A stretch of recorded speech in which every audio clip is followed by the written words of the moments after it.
আলহামদুলিল্লাহ। হাই, আমি হইল গিয়া MFIF ডিফেন্স ভর্তি প্রস্তুতির ভিডিওগুলো মেক করে থাকি। তারই ধারাবাহিকতায় আজকের এই ভিডিওটা মেক করতেছি হলো বাংলাদেশ নৌবাহিনীর নাবিক ও এমওডিসি শাখায় যে আমরা যারা আবেদন করেছি, কুক, রাইটার্স, স্টোর, টোপাস, এমওডিসি নৌ যেকোনো শাখায় বা যেকোনো ব্রাঞ্চেই আমরা আবেদন করি না কেন, সেখানে যে লিখিত পরীক্ষাটা হবে তার সিলেবাসটা আসলে কি? বা লিখিত পরীক্ষাটা আর যে আদ্যপদ্য বিষয়গুলো রয়েছে এই বিষয়টা নিয়ে MFIF এর আজকের এই ভিডিওতে ইনশাআল্লাহ একটা ভালো ধারণা দেওয়ার চেষ্টা করব তোমাদেরকে বা আপনাদেরকে। আপনারা যারা বেসামরিক পদে আবেদন করেছেন আপনাদের জন্য কিন্তু এটা না। এটা হলো বাংলাদেশ নৌবাহিনীর নাবিক ও এমওডিসি নৌভর্তির যে টোপাস, স্টুয়ার্ড, তারপর হলো মেডিকেল, রাইটার, এমওডিসি এই যে শাখাগুলো রয়েছে অর্থাৎ সকল শাখারই জন্য আজকের এই ভিডিওটা মেক করা হয়েছে। এখানে লিখিত পরীক্ষার সিলেবাসটা সকল সাবজেক্ট এবং হলো সকল শাখার জন্য আমরা এই সাজেশনটা বা এই ভিডিওটা মেক করতেছি। কেমন?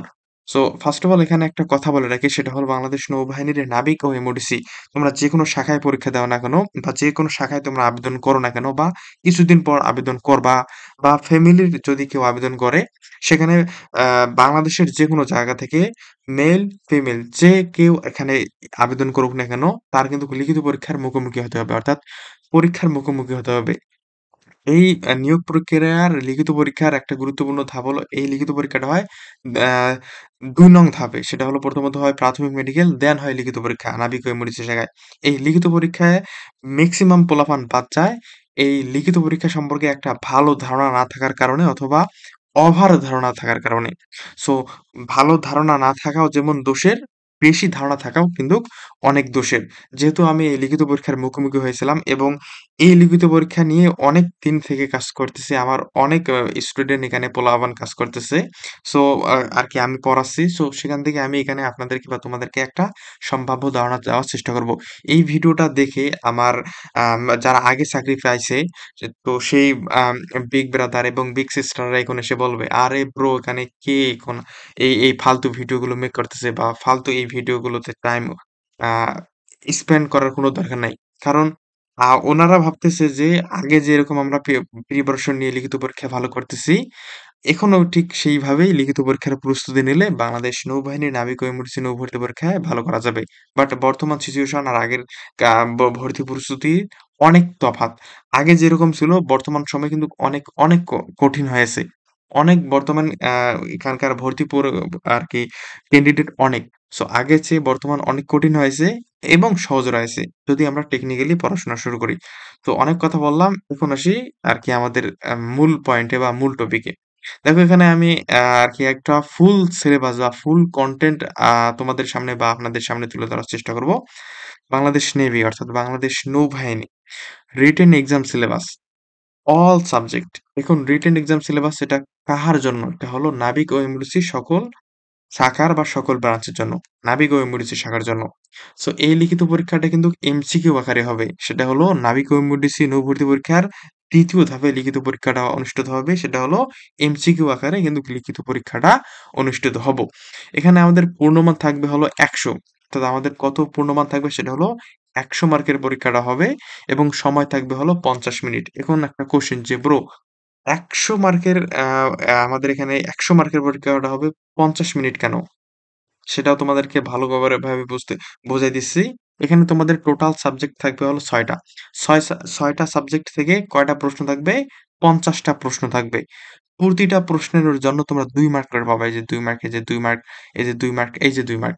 প্রতিটা প্রশ্নের জন্য ২ মার্ক করে পাবা। তাহলে ৫০ টা প্রশ্ন ৫০ দুগুণ কত?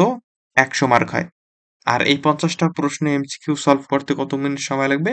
৫০ মিনিট। অনেক সময় ৫০ মিনিটের জায়গায় একটু বেশি হতে পারে কিংবা কম হতে পারে। এটা সম্পূর্ণ নির্ভর করে নৌবাহিনীর কর্তৃপক্ষ যেখানে তুমি পরীক্ষা দিবা, যেই স্টেডিয়ামে বা যেই ইয়াতে গিয়ে তুমি পরীক্ষা দিবা সেখানকার অফিসারদের উপর।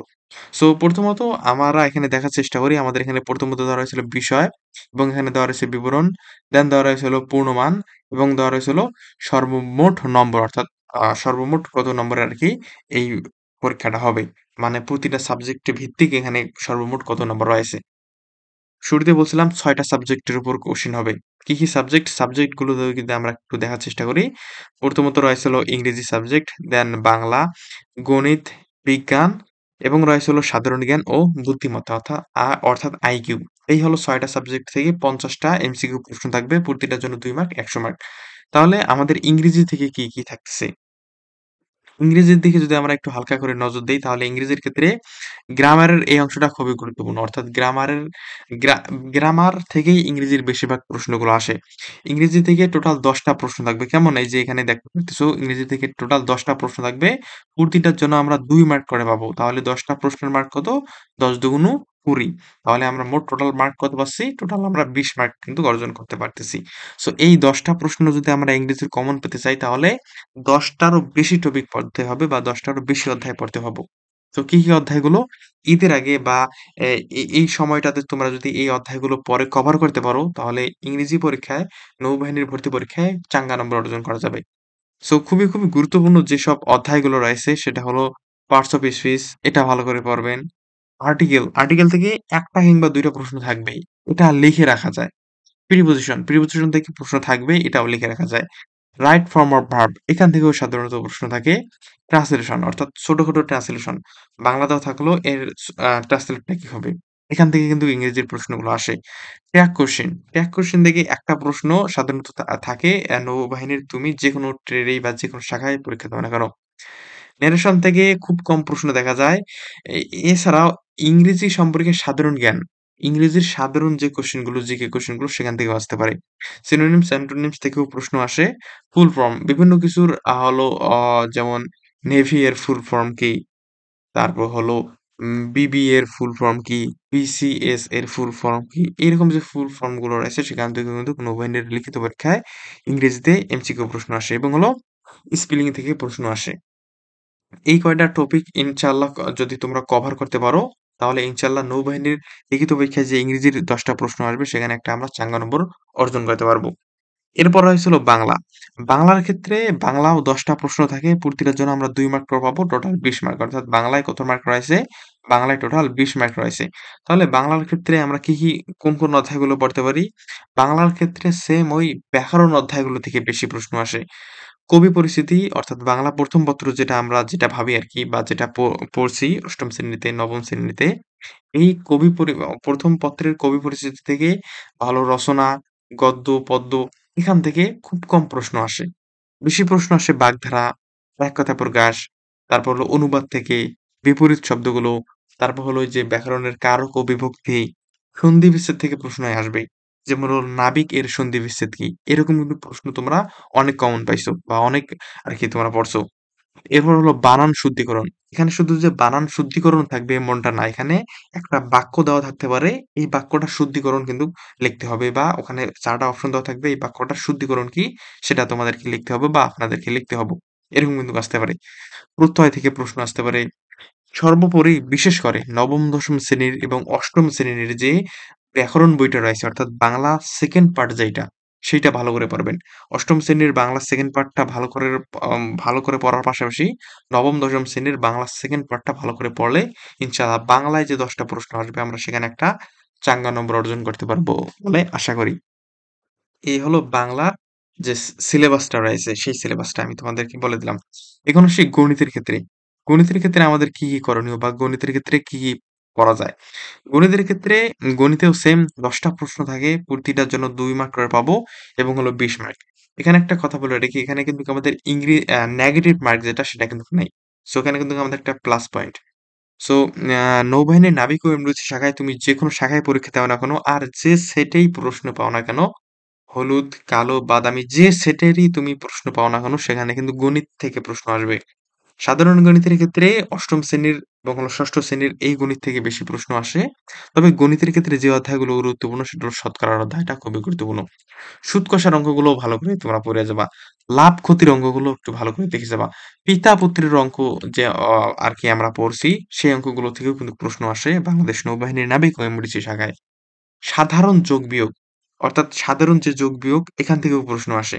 দেখা গেল যে সাধারণ যোগ-বিয়োগের ক্ষেত্রে সাধারণ গুণ ভাগও দিতে পারে। ০.৩ গুণন ০.৮ ইকুয়াল টু কত?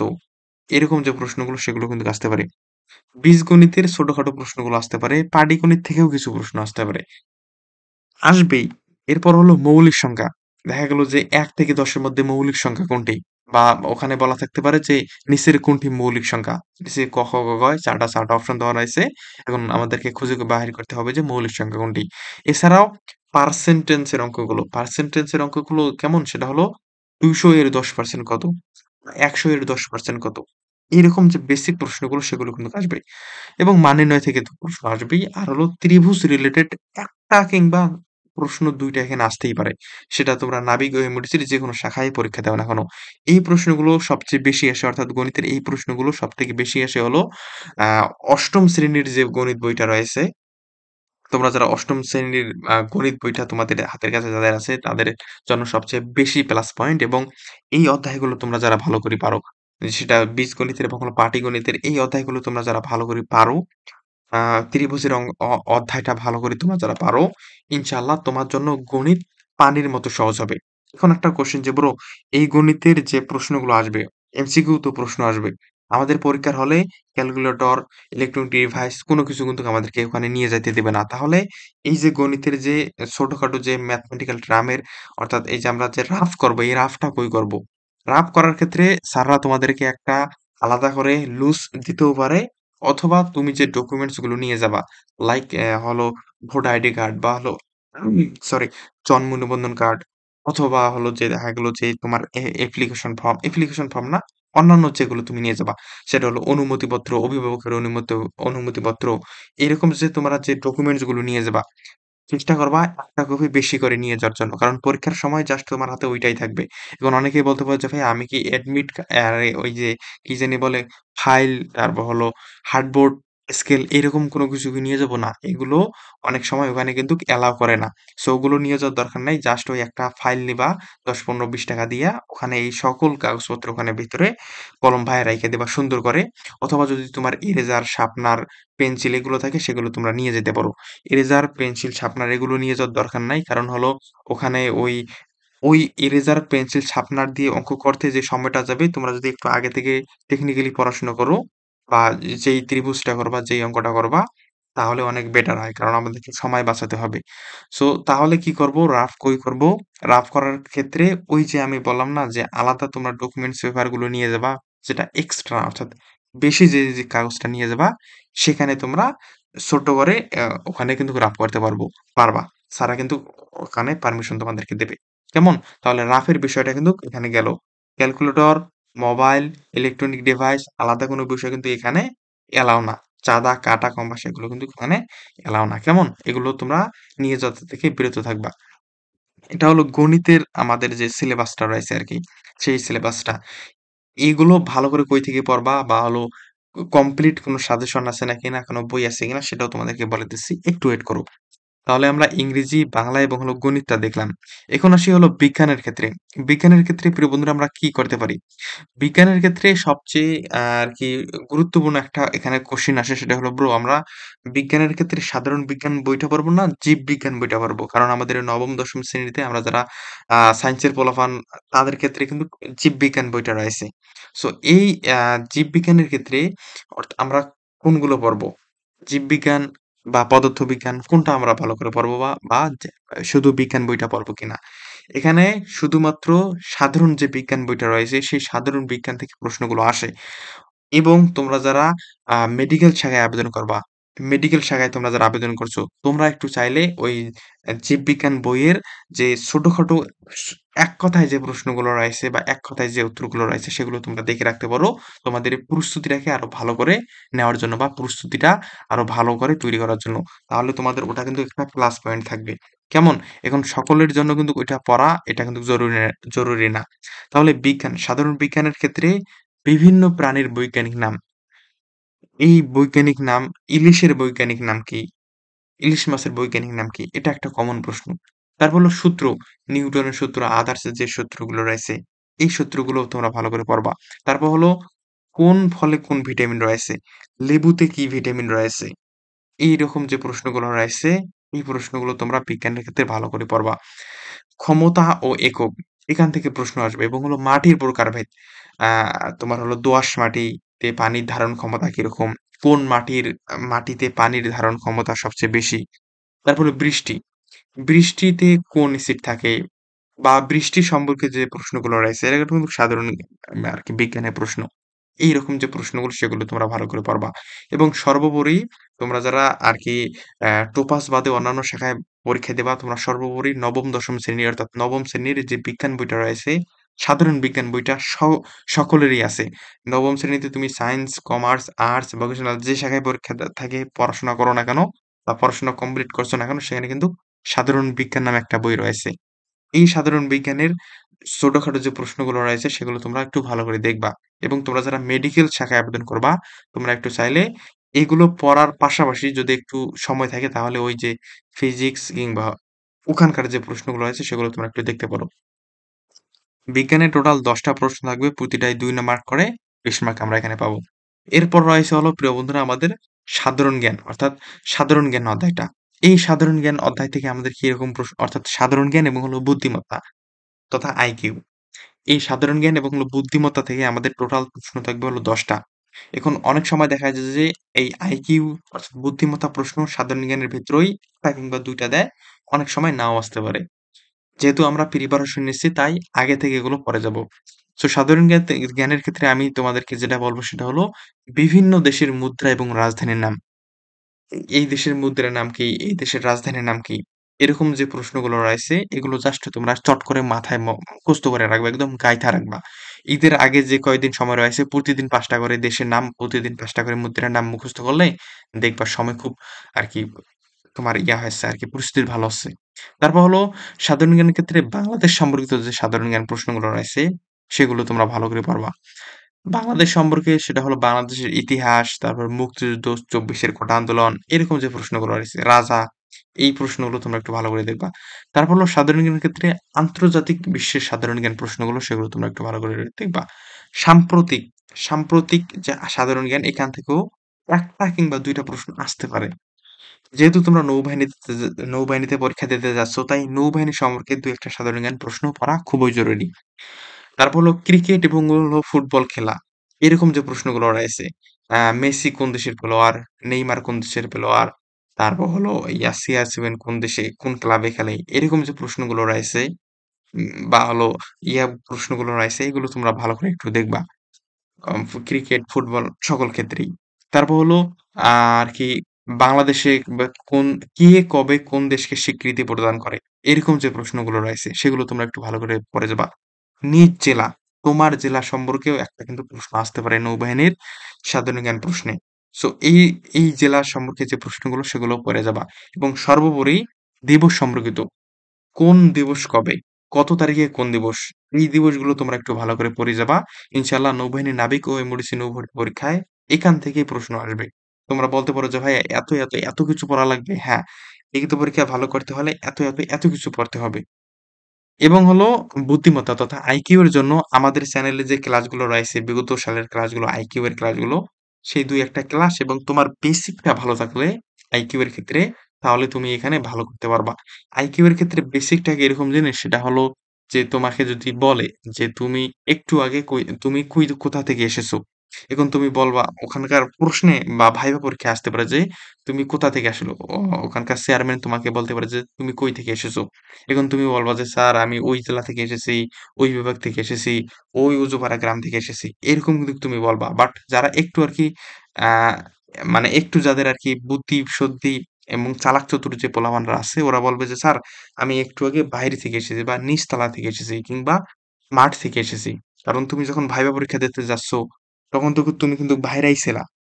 ওখানেই নৌবাহিনীর মাঠেই বাহিরে ছিলা। সো ওখান থেকে তো ভিতরে যাচ্ছ। স্যাররা কিন্তু তোমার জেলার নাম জানতে চায়নি। সো এরকম তোমার যদি বেসিকটা ভালো থাকে, বুদ্ধিমত্তা, আইকিউ ভালো থাকে, তাহলে ইনশাআল্লাহ সাধারণ জ্ঞানে বুদ্ধিমত্তা পরীক্ষা ভালো করা যাবে। সর্বোপরি এইখান থেকে আমাদের আ আ আ ২ টা ২ মার্ক করে থাকবে, ১০ টা প্রশ্ন থাকবে। প্রতিটার জন্য ২ মার্ক, ২০ মার্ক আমরা পাবো। টোটাল সাধারণ জ্ঞান এবং বুদ্ধিমত্তায় ২০, তারপর হলো বিজ্ঞানে ২০, আ বাংলায় ২০, তারপর হলো ইংরেজিতে ২০, গণিতে ২০। এই সর্বোপরি আমাদের ১০০ মার্ক, ৫০ টা প্রশ্ন থাকবে। সময় হলো আমাদের ৫০ মিনিট কিংবা এর কম বেশি হতে পারে। পরীক্ষার ক্ষেত্রে পরীক্ষাটা কি হবে? এমসিকিউ আকারে হবে। সাথে ওখানে পরীক্ষা দেওয়ার পর কিছুক্ষণ পর তোমাদের হয়তো বাহিরে ওখানে ঘুরে বাইরে যেতে বলবে অথবা ওখানেই ভেতরে রেখে দুপুরের নাস্তাটা করার পর দুপুরের খাবারটা খাওয়ার পর তোমাদের রেজাল্টটা তৈরি হবে অ্যান্ড তোমাদের রেজাল্টটা জানিয়ে দেওয়া হবে। শুধুমাত্র পরীক্ষার হলে, পরীক্ষার কেন্দ্রে কলম ও কাগজপত্র ব্যতীত অন্য কোনো জিনিস সাথে কিন্তু নিয়ে যাওয়া যাবে না। অন্য কোনো জিনিস ওখানে সাথে তারা তোমাদেরকে নিয়ে যেতে দেবে না। আর এই সম্পূর্ণ বিষয়গুলো তোমরা একত্রে কই পাবা? সেটা হলো মাধ্যমিক শ্রেণীর যে বইগুলো রয়েছে, নবম, দশম শ্রেণী, অষ্টম শ্রেণীর বই, এই বইগুলোতে কিন্তু তোমরা এই অধ্যায়গুলো ভালো করে পেয়ে যাবা।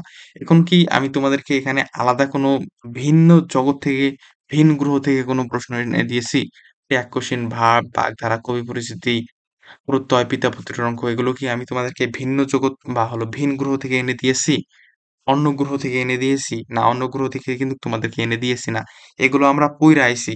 এগুলো ৮ম শ্রেণী, ৯ম শ্রেণী, ১০ম শ্রেণীতে হাতে আমরা পইড়া আইছি। বাট এখন একটু যদি আমরা এনে ভাল করে পড়ি, একটু যদি সেগুলো রিভাইজ দেই তাহলে অনেক ভালো হয়। রিভাইজ দিব কই? কোনো কোচিং সেন্টারের বই আমাদের সাজানো কোনো কিছু না। ওই যে তোমার ৯ম, ১০ম শ্রেণীর বই রয়েছে, সেখান থেকে ৮ম শ্রেণীর বই থেকে তোমরা ভালো করে পড়বা। এবং সর্বোপরি এগুলো পড়ার পাশাপাশি লিখিত পরীক্ষার জন্য একটা বেস্ট বা ভালো প্রিপারেশনের জন্য আমাদের নেভি ফাইনাল সাজেশন তৈরি করা রয়েছে। তোমরা চাইলে আমাদের নেভি ফাইনাল সাজেশনটা নিতে পারো। এই সাজেশনটা কেন গুরুত্বপূর্ণ? বিগত বছরগুলোতে যে পরীক্ষাগুলো হয়েছে, সেখানে সবচেয়ে বেশি কমন এসেছে আমাদের এই সাজেশনটিতে। সেটা আমরা অনেক গর্বের সাথে বুক ফুলিয়ে বলতে পারি। কেমন? আমাদের এই সাজেশনটা সে থেকে অনেক প্রশ্ন কমন এসেছিল। কারণ আমরা এখানে বিগত সালের প্রশ্ন দেওয়ার চেষ্টা করেছি। অর্থাৎ প্রশ্ন ব্যাংক দেওয়ার চেষ্টা করেছি। পাশাপাশি টপিক সাবজেক্ট ভিত্তিক প্রশ্ন। ইংরেজির আ অধ্যায় ভিত্তিক টপিক ভিত্তিক ট্রান্সলেশন, ট্যাগ, সিনোনিম, অ্যান্টোনিম। তোমাদের গণিতের অধ্যায় ভিত্তিক যেমন হলো টপিক ভিত্তিক পাটিগণিত, তারপর হলো পিথাগোরাসের অঙ্ক, সাধারণ যোগ বিয়োগ। বিজ্ঞানের ক্ষেত্রে শত্রু, কোন ফলে কোন ভিটামিন, এইরকম কিন্তু প্রশ্নগুলো আমাদের এই সাজেশনে দেওয়ার চেষ্টা করেছি এবং এই সাজেশনে সবার শেষে তোমরা দেখবা যে কান চিমটে ধরে কিছু প্রশ্ন দেওয়ার আছে সেগুলো খুবই গুরুত্বপূর্ণ নৌবাহিনীর নাবিক ও এমডিসি তুমি যেকোনো শাখায় আবেদন করো না কেন সেই শাখার জন্য। সো স্বল্প মূল্যে আমাদের এই সাজেশনগুলো সেল করতেছি ঈদের আগে। আলাদা অন্য কোনো জায়গায় টাকা না খরচ করে একটু বই কেনো, একটু সাজেশন কেনো। আমাদের সাজেশন না কেনো সমস্যা নাই। তুমি যেখান থেকেই পড়ো না কেন, যেই জায়গা থেকে আমাদেরকে দেখতেছো কেন, আমাকে দেখতেছো আমার ক্লাসগুলো করতেছো সেখান থেকে একটু তোমরা একটু কষ্ট করো। এখন একটু যদি কষ্ট করো, একটু যদি পড়া পড়ো, আমাদের সাজেশন গুলো নেও, আমাদের পিডিএফ গুলো নেও বা অন্য যেকোনো কিছুই নেও না কেন, যেখান থেকেই নেও না কেন, তাহলে কিন্তু নৌবাহিনীর লিখিত পরীক্ষায় তোমরা ভালো করতে পারবে। দেখো তোমাকে একটা রিয়ালিটি বা বাস্তবতা এখানে একটা গল্প শোনাই। নৌবাহিনীর লিখিত পরীক্ষায় তোমরা মোটামুটি ৬০০-৭০০ জন কিংবা আ জেলা ভিত্তিক দেখা যাবে ৪-৫০০ জন ওখানে কিন্তু নৌবাহিনীর লিখিত পরীক্ষায় তোমরা অংশগ্রহণ করবা। সেখান থেকে পাস করবা কয়জন জানো? পাস করবা তোমরা তো ভাবতেছো যে প্রায় মেক্সিমাম পাস করব। না, পাস করবা তোমরা মেক্সিমাম পাস করবা না। তোমরা দেখবে যে ওখানে যদি ৪০০ জন, ৫০০ জন কিংবা ৬০০-৭০০ জন পরীক্ষা দাও, এই কতজন? ২০ জন, ২৫ জন, সর্বোচ্চ ৫০ জন তোমরা লিখিত পরীক্ষায় পাস করবা। তাহলে বাকি পোলাপানরা কি করল? ওদের মাথায় কি কিছু নাই? হ্যাঁ, মাথায় কিছু আছে।